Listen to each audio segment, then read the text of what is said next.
Halo, selamat malam teman-teman. Jadi malam hari ini temanya dari kita adalah ada TL Simulation dari minggu kedua, yaitu Understanding Business Problem. Nah, untuk saat ini saya dari Dewi Retno, dari tim 4 Amsterdam. Eh, Oke, nah kalau di TL Simulation itu kita bahasnya customer churn rate yang dialami oleh Telekom Company sekitar 15-25%. Kalau di tempat kalian kan lain case-nya ya. Jadi ini kita bahas TL simulation. Kurang lebihnya yang soalnya kalian tuh kurang lebihnya juga sama kayak yang TL simulation ini. Nah, ini perusahaan juga punya fakta nih bahwa ternyata customer churn rate itu bisa kayak menghabiskan biaya 5 sampai dengan 10 kali lipat daripada mempertahankan uh, customer yang lama kayak gitu. Nah, hal ini tuh kenapa sih bisa terjadi dan apa sih yang menyebabkan hal-hal ini tuh terjadi kayak gitu. Kita sebagai seorang DA itu kita diminta untuk menganalisa hal itu dan kita bisa kasih solusi apa nih buat perusahaan biar yang kayak gini tuh teratasi kayak gitu. Seperti yang dijelaskan di kelas bahwa aktivitas kalian dan aktivitas teman-teman kurang lebihnya seperti ini. Define Darcy, yang pertama, yang kedua itu problem statement. Dari problem statement itu, terus kemudian nanti teman-teman diminta untuk kayak membuat isu tree gitu. Nah, terus kemudian untuk mendefinisikan problem statement dengan menggunakan smart method yang diajarkan di kelas. Nah, dari problem statement itu nanti kita kerucutkan lagi ke set objektif. Jadi, me, meng-create objektif untuk gimana sih caranya bisa menjawab dari problem statement seperti itu.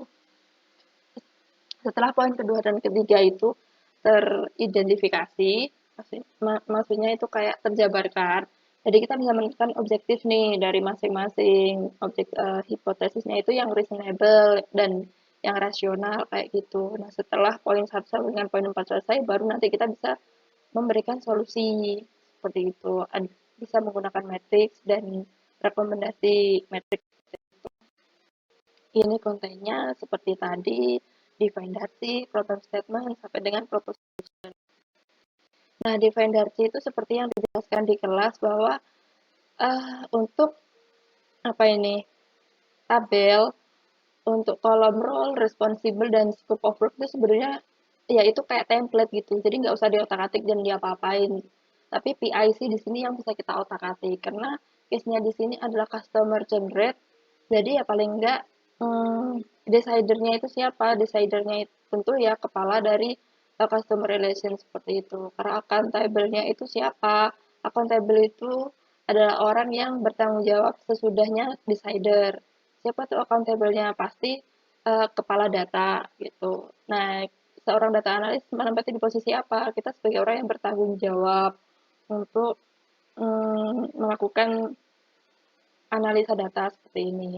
Nah, seorang data analis itu sebenarnya mereka nggak kerja sendirian, meskipun ada di beberapa perusahaan juga data analisnya itu independen seperti itu ya. Tapi di sini kita sebagai seorang data analis, kita diminta atau mungkin bahkan dituntut untuk punya kemampuan komunikasi. Arti di sini tuh kita harus bisa berkonsultasi nih sama pihak-pihak tertentu yang untuk bisa mendukung temuan-temuan yang akan kita lakukan seperti itu. Nah, kalau di case ini kita nanti konsultasinya sama siapa nih? Jadi yang pertama ada kepala customer relation, terus kepala finance, kurang lebihnya seperti itu. Jadi pastikan kepala finance itu berkaitan ya keuangannya bisa naik turun kayak gitu karena customer generate kan pendapatan juga. Terus kemudian ada kepala business development dan kepala produk atau service. Nah, nanti siapa sih yang perlu mendapatkan informasi dari hasil temuan kita? Yang tentunya kalau kita dalam hal ini berhasil menemukan sesuatu insight itu kita bisa berikan ke semua manajer kayak gitu. Jadi bukan hanya manajer marketing atau manajer customer relation. Jadi semua manajer itu harus tahu kondisi ini. Ternyata kayak customer centered itu juga berpengaruh di finance loh, juga berpengaruh juga di business development, mungkin juga pengaruh juga di beberapa produk yang digemari oleh customer dan ada yang digemari sama customer seperti itu. Nah, dari case ini kita bisa menentukan problem statementnya itu apa. Jadi problem statementnya itu adalah bagaimana sih cara untuk mengurangi customer churn rate dari berapa ke berapa, dari 15 sampai 25% ke 5 sampai dengan 8%. Nah, dalam jangka waktu berapa biar itu bisa terukur kayak itu. Misal di sini adalah 4 bulan. Jadi spesifiknya itu adalah annual customer churn rate. Terus measurable sama realistiknya apa dari 15 sampai 25% ke 5 sampai 8%. Ada sesuatu yang bisa diukur kayak gitu. Terus attainable sama time punya apa nih? Oh, 4 bulan kayak gitu. Nah, dari problem statement tadi itu kita menentukan set objektif kira-kira metode apa sih, strategi apa sih yang bisa kita lakukan untuk menurunkan annual customer generate-nya itu seperti itu. Nah, berikutnya kita diminta untuk menentukan finding root causes. Jadi kan goal besarnya itu bukan goal besarnya, maksudnya masalah besarnya itu adalah annual customer generate yang tinggi. Nah, ini kenapa nih kok bisa kayak gini? Nah, kalau teman-teman lihat tadi dari source-nya tadi kalau di TL simulation itu ada 3 masalah utama yang menyebabkan customer churn rate. Yang pertama adalah servisnya yang buruk, terus yang kedua harganya yang nggak masuk akal, terus yang ketiga ada kayak hmm, apa perusahaan yang lain kok lebih menarik gitu loh. Nah itu kenapa tuh bisa kayak gitu? Terus dari masing-masing variabel itu bisa kita jabarin. Misal dari customer yang nggak happy sama service itu kenapa ya? Pertama mungkin karena sense of belonging-nya kurang kayak gitu. Terus servisnya buruk nih gitu kan. Biasanya kan kalau kita kayak masuk-masuk di beberapa toko atau mungkin di beberapa apa sesi pemerintahan gitu kan kayak ada satisfaction ya kayak gitu itu kan bisa dipencet-pencet ya sama customer jadi kayak ketahuan oh ternyata ini penilaiannya buruk nih ternyata banyak yang buruk kayak gitu terus misal nggak cepet juga dalam menangani beberapa masalah dari customer kayak gitu itu bisa juga termasuk. Terus kemudian kayak harga yang nggak masuk akal, misal kok nggak pernah ngasih promo sih pertama, terus yang kedua mungkin sering trouble nih, apaan kok kalau di jaringan-jaringannya itu di jam-jam tertentu susah trouble nih, kenapa nih trouble-nya lama banget lagi, padahal udah lagi ngerjain tugas nih kayak gitu. Terus misal juga harganya nggak masuk akal tuh dalam arti kayak paketan 7 hari doang masa cuma masa harganya 300.000 kayak itu kan nggak masuk akal kayak gitu. Terus kemudian kalau apa offer dari kompetitor itu mungkin karena kompetitornya fiturnya jauh lebih menarik, sering ada promo, sering pelayanannya baik, ramah seperti itu. Jadi nanti yang kayak gini tuh yang di variabel yang ketiga itu bisa ditentukan dari survei seperti itu ya. Nah, kemudian kita dari hal-hal root causes itu, kita bisa menentukan hipotesis nih teman-teman. Hipotesisnya itu yang pertama apa? Yang pertama dari customer unhappy dengan servisnya itu mungkin jika servisnya ditingkatkan, dievaluasi dan diperbaiki, mungkin customer itu juga akan merasa enjoy dan merasa nyaman dan merasa memiliki juga. Jadi bisa menurunkan tingkat annual customer centricity-nya itu tadi. Nah, terus dari segi harga misalnya kalau sering ngasih promo, terus uh, apa ya sering ngasih promo, sering ngasih diskon, terus harganya juga ya lebih murah lah daripada yang lain. Mungkin juga customernya bisa bertahan lebih lama seperti itu. Nah, kalau untuk yang ketiga ini mungkin uh, apa ya? Kalau ini kayak lebih overall gitu sih, kayak lingkup keseluruhan. Yang misal kayak kompetisinya sering ngadain ini, sering ngadain event-event, sering ngadain apa, makanya customer-nya kita itu geser ke sana kayak gitu. Nah, ini bisa dilihatkan dari nanti dari pengisian seperti itu sih. Nah, selanjutnya dari hipotesis itu kita bisa menentukan metric recommendation dan reason. Yang pertama, customer unhappy with the service, itu tadi kan hipotesisnya. Nah, misal prioritization-nya dari ketiga variabel ini adalah tinggi.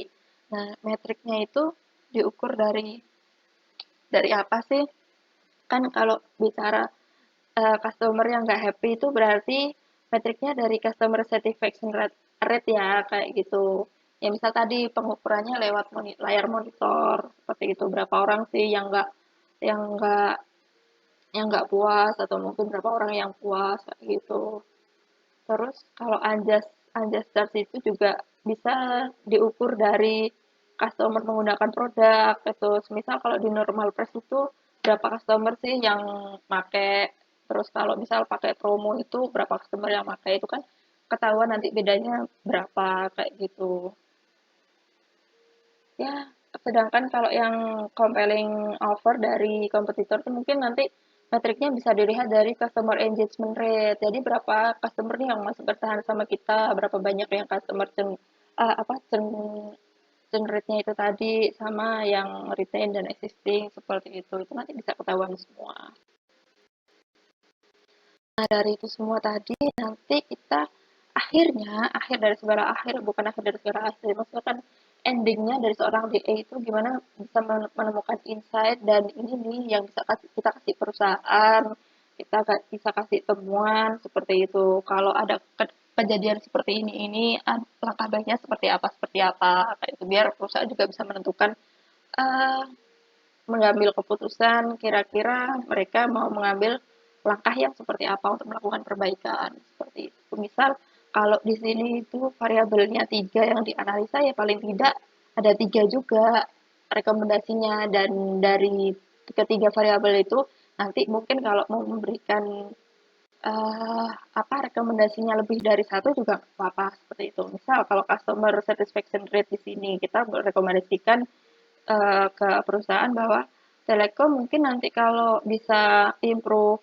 servisnya, mungkin juga apa customer-nya juga bakalan tetap bertahan lebih lama gitu loh. Mungkin dengan cara bahasa yang sopan, sering senyum, terus humble ke customer. Jadi kan customer juga merasa bahwa oh aku merasa dianggap nih di sini, aku merasa memiliki juga di sini. Jadi karena pelayanannya enak itu customer juga masih mau bertahan di situ gitu. Kadang customer bertahan itu bukan karena produknya, bukan karena harganya, tapi karena memang nyaman aja kayak gitu. Terus kemudian unjust charge, harganya yang nggak masuk akal. Mungkin kalau Telekom Company itu bisa ngasih promosi, bisa ngasih diskon, bisa suka ngasih event-event. Itu mungkin juga orang yang bertahan di situ customer juga bahkan lama gitu loh. Eh, baik baik itu dikasih ke customer yang baru atau mungkin di apa di old customer kayak gitu. Kemudian di compelling offer dari kompetitor. Nah, kalau yang ini kan memang satu paket keseluruhan ya itu tadi yang bisa dilihat dari apa pengisian survei. Misal nih kalau apa kompetitor itu menyediakan fitur-fitur seperti ini, customer-nya kita itu masih mau bertahan apa mau geser. Nah, dari situ kan bisa menjadi bahan evaluasi buat kita semua. Sekian dulu TL simulation dari Retno, mungkin dari teman-teman nanti kalau ada yang tanya-tanya dan ada mengalami kendala, mungkin bisa chat group atau chat personal ya, one on one juga nggak apa-apa. Thank you semua, selamat malam.